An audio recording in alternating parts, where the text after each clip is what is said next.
pues puede llegar a pasar. O sea, lo de que quien pueda hacer haga, de Aznar, es una orden directa. Es el tejero de hace, ¿no? Bueno, oye, Ayuso también diciendo que los jueces están demostrando su mejor versión. Creo que hay toda una operación. El decreto ley para defender frente a los aranceles de Trump al sector de la agricultura, al sector primario, al sector pesquero, al sector industrial, al sector del comercio en nuestro país. Hubo 9 grupos parlamentarios, 9 que votaron a favor. 1 se abstuvo y hubo 2 que votaron en contra. La ultraderecha y ustedes, siempre en contra de España.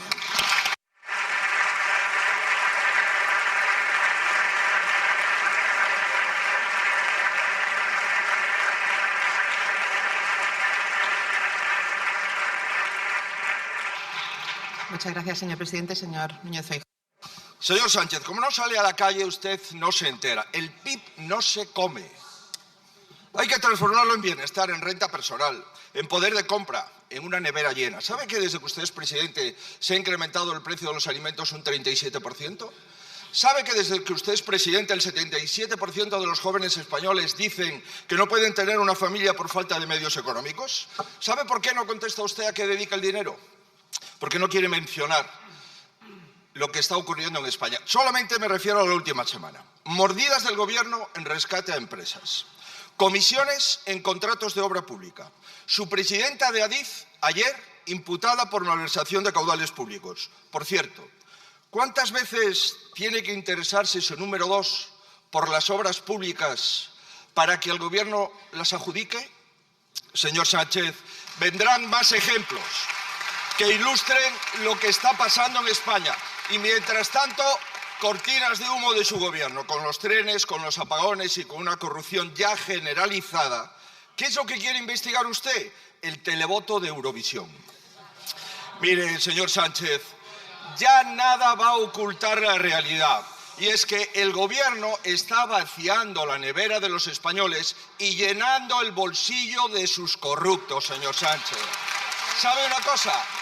Váyase haciendo la idea. Todo se sabrá. Por cierto, después de ver los medios de comunicación en el día de hoy, ¿avala usted la gestión del señor Cerdán? ¿Sí o no? Muchas gracias.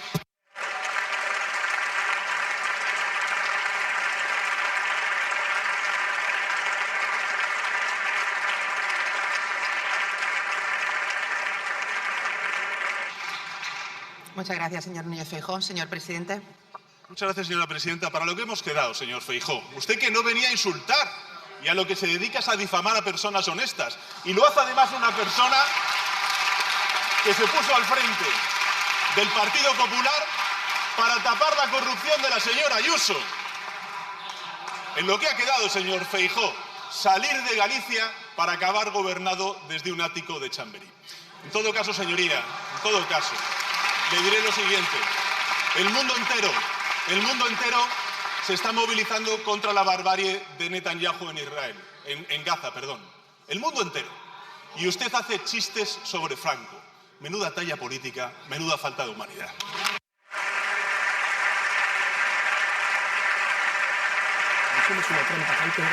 Pues esto es lo que acaba de pasar en el Congreso de los Diputados. Gabriel Rufián, buen día. Buen día. ¿Cómo está? ¿Cómo se ve esto desde un plato de televisión y desde el Congreso? Pues es muchísimo más tranquilo y agradable.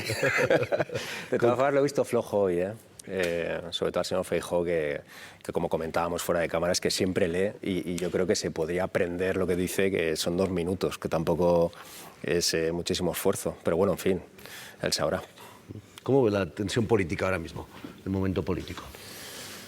Pues yo soy un defensor de que siempre ha existido esta cierta violencia, si se me permite, verbal, incluso, pues no sé, política judicial, policial, España, y no quiero que suene como un discurso anti nada, pero es un país conflictivo en cuanto siempre ha existido esta violencia, ¿no? Si se hace un repaso a la historia de este país de los últimos 180 años, pues ha habido prácticamente de todo, casi de forma inédita en su latitud. Pero creo que sí que es cierto que la diferencia es que los partidos y los medios de comunicación, sobre todo, están más en entredicho que nunca. Creo que esa es la diferencia. Uno de los asuntos que atraviesa la política nacional es Gaza y también la participación, lo veíamos, de Israel en Eurovisión. Estaba leyendo que usted en las redes sociales, en sus redes sociales, dijo que la victoria de Israel en Eurovisión solo se entendería en una época y en un contexto en el que simplemente está de moda ser un malnacido. ¿Hemos normalizado el genocidio, señor Rufián? Bueno, me refería más a la victoria o el segundo puesto de Israel en Eurovisión, el apoyo en general, ¿no? a lo que supone Israel hoy en día. Creo que sí que vivimos una época en la que, no sé, pues ser el canallismo, el malismo, como se ha dicho, el ser pues la homofobia, el machismo, el racismo, pues está casi de moda, ¿no? Ser políticamente incorrecto, es decir, que la culpa de que tu abuelo o abuela no cobre una pensión digna, pues la tiene un chaval que ha llegado a un cayuco. Y creo que eso no pasaba antes, creo que se tiene que batallar, y creo que sobre todo un partido como el Partido Popular, que debería ser un partido de Estado, un partido serio, una derecha democrática, una derecha normalizada, una derecha moderna, europea, pues que se entregue a según que... Al final, la victoria de la ultraderecha o de Vox y compañía no es ganar. Ellos yo creo que ni siquiera o saben que no van a ganar, es que se limite. Y creo que el Partido Popular hace demasiado tiempo que imita esos discursos y ese salvajismo. No sé ir en contra del más débil. Y creo que es una mala noticia para este país. También pasa en Cataluña, ¿eh? No quiero que parezca... En Cataluña hay una parte de nuestro movimiento político, me refiero al independentismo, que está jugando a eso, que con una estelada te hace exactamente el mismo discurso que te podría hacer Abascal. Y creo que forma parte de nuestra responsabilidad señalarlo, porque la única diferencia es una bandera. Ya está. Ayer fue especialmente crudo en la defensa de la ley que ha empezado a tramitarse. Apareció con ese listado de los bebés muertos en Gaza. ¿Por qué optó por eso? ¿Qué mensaje quería enviar? Que es bastante obvio. ¿Y a quién? Pues mire, primero era una intervención, como todo el mundo sabe, pues para intentar echar del Congreso a esa especie de sicarios, esos pseudo periodistas, pero aproveché un poco para hablar de eso, porque me parece muy visual, y creo que nuestra responsabilidad es que se nos entienda, que sea muy visual lo que decimos, ¿no? que se vea, nunca mejor dicho. Y cuando tú tienes 30, 40 páginas de nombres de niños, 15.000 niños, porque una guerra contra niños no es una guerra, es un genocidio, ¿no? Es otra cosa. La principal causa de mortandad infantil en el mundo hoy en día es Israel. Tan sencillo y tan terrible como eso. 800 de ellos menores de un año. Entonces eso, yo recuerdo estar en el despacho después de imprimirlo y lo tiré en la mesa y pensé, tengo que salir y tengo que decirlo.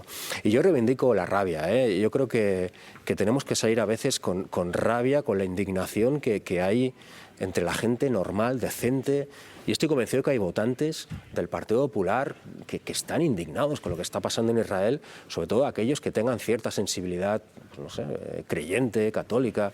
Es imposible estar a favor de que un Estado bombardee a niños en un hospital, por muy de derechas que seas. ¿Usted qué cree que impide, lo abordábamos también hace unos instantes con el señor Pisarello, qué cree que impide que España envíe ayuda como gobierno? Porque planteábamos, el Mediterráneo no es propiedad de Israel, España ha reconocido el Estado palestino. ¿Qué impide que el gobierno español, no una ONG, el gobierno español envíe un cargamento con ayuda humanitaria o por mar o por aire abajo? Pues no lo sé, la verdad no lo sé, pero estoy convencido que lo sabremos. Igual que durante mucho tiempo se nos dijo que no se comerciaba con Israel, que no había ningún tipo de relación comercial, y se ha demostrado, de hecho aún quedan 9 contratos que están firmados. A ver qué pasa, ¿no? Con eso. Pero no lo sé, y de hecho una de las formas que tiene Israel de matar a niños en Gaza o en Palestina es de hambre. Entonces no lo sé, pero estoy convencido que lo sabremos, y seguramente no nos gustará la información. Ayer el Partido Socialista votó a favor de esa iniciativa. Pero ha tenido que matar mucho Israel, para que según quién se mueva. Porque yo recuerdo perfectamente que no era tan sencillo decir lo que se está diciendo hoy en día. No quiero, pero vamos, hubo una ministra llamada Ione Belarra en su momento que ya calificó de genocidio lo que estaba pasando y se le dijo que no se pasara. O sea, ha tenido que matar muchísimo Israel para que el PSOE se moviera. A raíz de eso, usted decía, bueno, es que todavía hay contratos vigentes, ¿qué hay que hacer con estos contratos? sinceramente, comerse el dinero que han costado y que dimita quien los firmó. No puedo ser más claro. O sea, nos hemos comido ya 6 millones de euros, que es una barbaridad. También se han rescatado carreteras en este país que no sirven absolutamente para nada y no pasa nada. Yo lo que reivindico es que el gobierno se coma este dinero y que dimita a los responsables de esta barbaridad, porque casi 1.000 millones de euros se firmaron con Israel después de los ataques o después de, dijéramos, la eclosión de este genocidio el 7 de octubre. Es decir, ¿debería pagar esos contratos y cancelarlos, por tanto? Debería cancelarlos, a ver qué puede hacer para recuperar o no el dinero, pero lo que tiene que entender el gobierno, y creo que entiende y sabe perfectamente el gobierno, sobre todo Álvarez, el señor Álvarez, que a nosotros incluso nos llega a insultar por decir esto, que cualquier transacción monetaria con Israel puede acabar en las cabezas de población civil, niños incluidos, de Palestina. Entonces yo creo que es que no, o sea, no tiene, cualquier persona decente puede llegar a entender que se tiene que frenar. Y si significa pues, que ese dinero se pierda, pues que se pierda. Viendo la masacre que estamos viviendo en Gaza, ¿usted cómo ve, señor Rufián, la iniciativa de la Unión Europea de empezar a ver si revisa ese acuerdo de colaboración con Israel? Por lo que le comentaba antes, creo que ha tenido que matar muchísimo Israel para que se llegue a este momento, a este punto. Hace muy poquito era muy difícil que pasaran o se dijeran estas cosas y creo que, bueno, en definitiva es una buena noticia que la Unión Europea se signifique para con esto. Pero bueno, Netanyahu al final debería sentarse frente a un tribunal de derechos humanos y eso seguramente no pase, ¿no? Bueno, vamos a hablar de algún otro asunto. ¿Cómo están las relaciones del gobierno con Esquerra Republicana ahora mismo? ¿Cómo las definiría?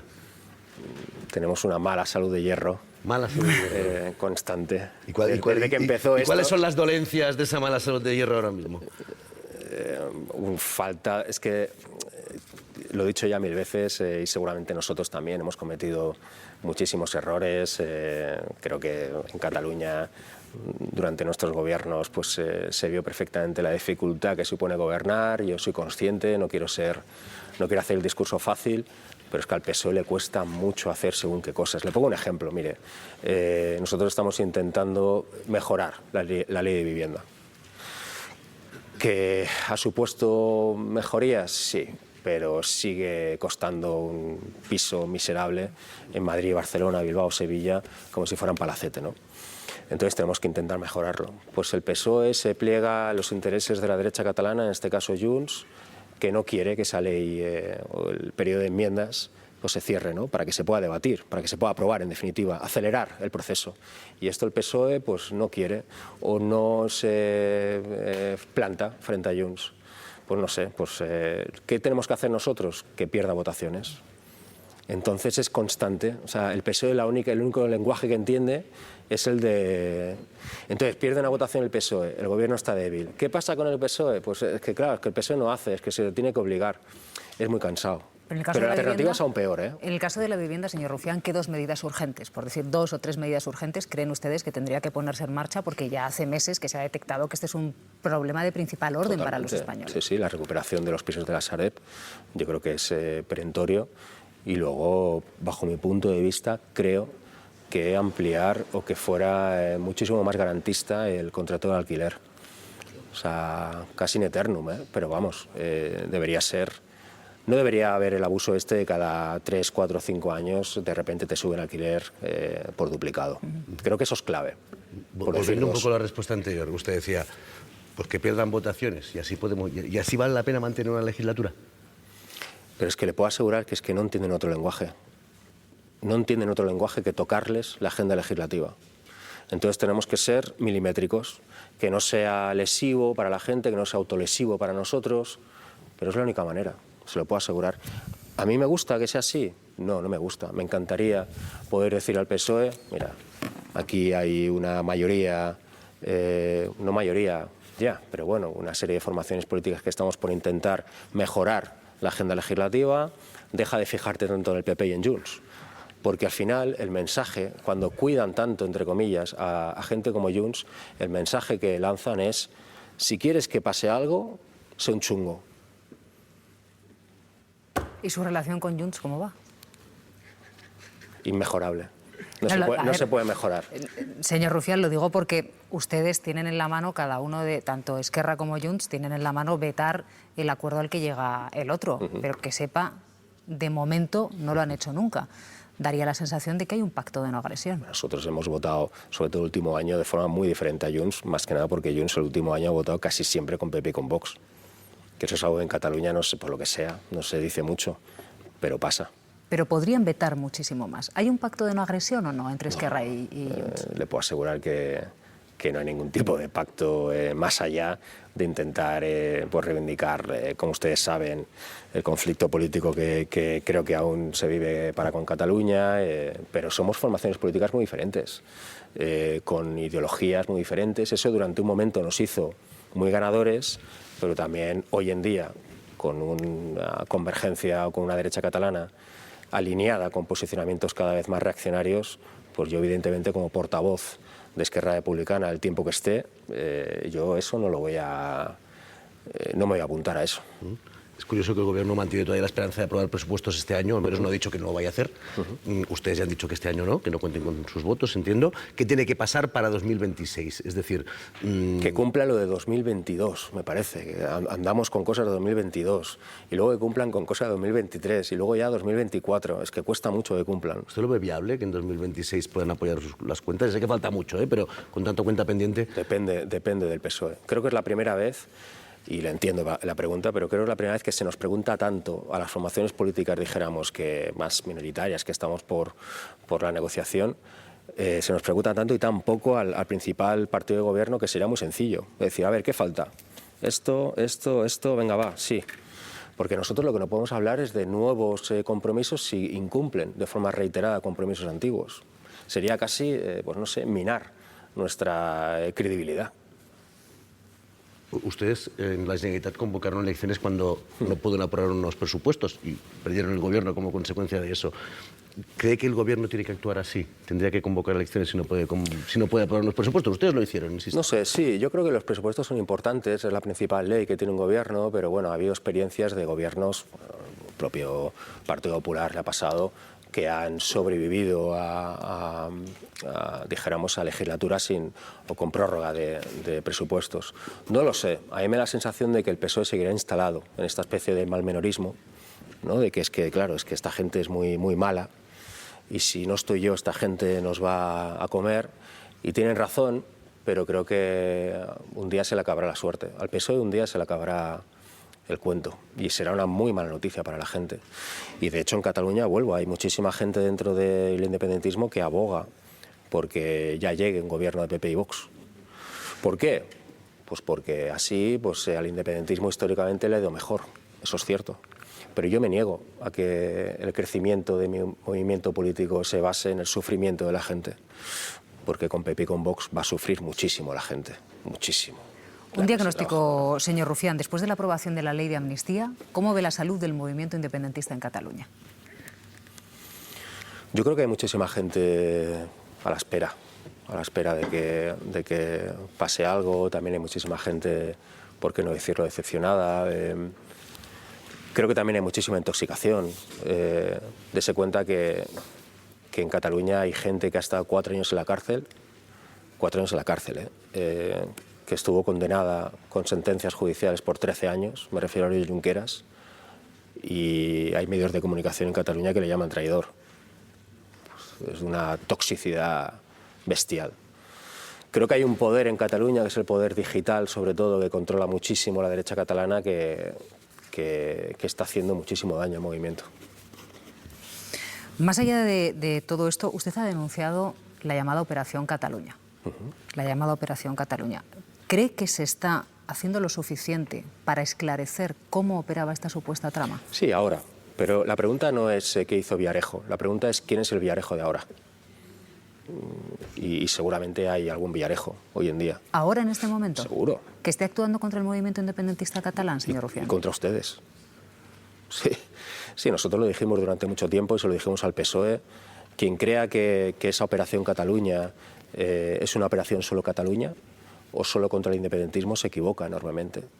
Los siguientes son los periodistas, los sindicalistas, las feministas, y se ha demostrado, y al PSOE, que colaboró con su silencio cómplice, incluso con su actuación en según qué momento de aquella represión, pudiendo hacer otra cosa, pues le está tocando ahora. O sea, la ofensiva policial, judicial, mediática, digital que está viviendo el PSOE, el Moncloa, es la misma que vivió Oriol Junqueras y compañía hace 5 o 6 años, exactamente la misma. Entonces, o ponemos pie en pared, o realmente este gobierno es valiente y deja de actuar como una ambulancia a emergencias, ¿no? Como lo de Israel de ahora. Obligado, me llaman, rápido, venga, tengo que ir. O tiene un plan realmente, o es valiente, o bueno, o pasará, o vendrá una etapa muy oscura en este país, muy oscura. ¿Es a esto con lo que se refiere usted cuando habla de un golpe de Estado blando? Sí, yo creo que lo estamos viviendo.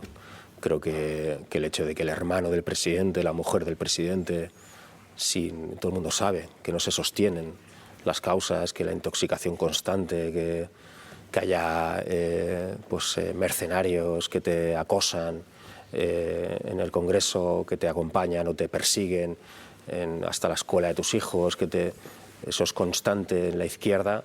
Creo que forma parte de una operación que se ha vivido en otros países y que ha llevado incluso a presidentes del gobierno. Lula estuvo en la cárcel por la cara. Pues puede llegar a pasar. O sea, lo de que quien pueda hacer haga, de Aznar, es una orden directa. Es el Tejero de hace, ¿no? Bueno, oye, Ayuso también diciendo que los jueces están demostrando su mejor versión. Creo que hay toda una operación. Pero yo me resultó muy curioso, Almeida ayer dijo algo así como que le pido a Vox que pare su maquinaria del fango, porque le afectaba, no sé exactamente con qué. El PP también va a ser víctima de esto. Al PP le va a tocar también, o sea, porque esta gente no entiende de límites. Y vamos a ver a un PP también en un futuro afectado por esta maquinaria, seguro, seguro. ¿Cómo lleva usted lo de, hacía referencia a esos agitadores, en el que parece que usted lo pretende llevar de otra manera, a veces, ¿no? Como que les da un poquito más de cancha, los intenta trolear, como se diría ahora mismo, ¿no? En el lenguaje coloquial. Como mucha gente. Y no sé si cree que lo aprobado ayer en el Congreso con esos cambios en el reglamento puede servir para algo. Empiezo por el principio, porque como mucha gente que nos está siguiendo, yo he tratado con muchos fachas en mi vida, con muchos. Entonces tampoco me supone. Sé evidentemente lo complicado que es mantener la cabeza fría cuando un tipo te está acosando por la calle y te pregunta burradas. Pero como lo he vivido en mi vida, en mi vida laboral un montón de veces, pues bueno, me vuelvo a esos momentos en los que lo tenía que gestionar porque quizá era mi jefe. Y en cuanto a la segunda parte de su pregunta, pues no sirve de nada. No, lo que se hizo ayer no sirve de nada. Su actividad es en la calle. Entonces, ¿van a dejar de reventar ruedas de prensa? Seguramente. Pero su actividad es en la calle. O sea, te van a seguir hasta el hostal. Y ya está. Y ese es Entonces yo abogo por intentar trolear su contenido. Quizá me equivoque, pero creo que es una mala cosa tirarles el micro, porque es lo que buscan. O sea, la media sonrisa que ponen cuando les tiras el micro es la del ganador. Y yo me niego a que ganen ese ratito, que intentan que sea tu peor ratito de la semana, pues que al menos no lo parezca.